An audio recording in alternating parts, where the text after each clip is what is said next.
Hi, my name's Jeff Coutts and I'm one of the directors of QualDATA. Thanks for your interest in this newsletter and we look forward to sharing with you over the coming months and years.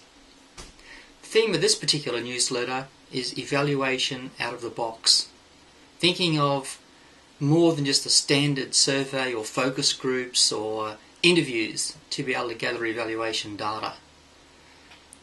For a couple of reasons. One, because those methods don't often give you the whole picture, and secondly, there are some cases you just can't use those methods.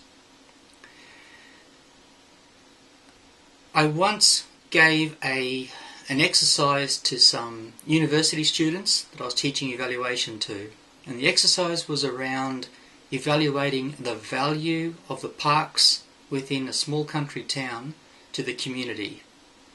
They weren't allowed to interview. They weren't allowed to ask questions.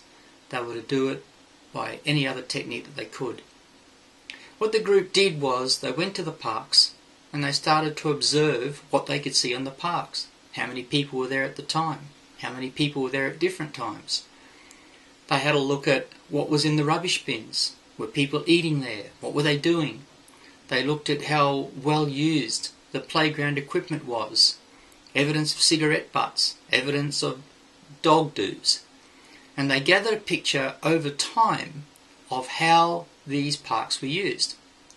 And it came up with some fascinating data to be able to add to an evaluation process. Observation in its many forms are used in evaluation. The important thing is, how do we do it systematically? How do we do it in a way where the results can be trusted and they give us some information that answers our evaluation questions? So a challenge to you is have a look at what's on this particular newsletter with suggestions for evaluation out of the box.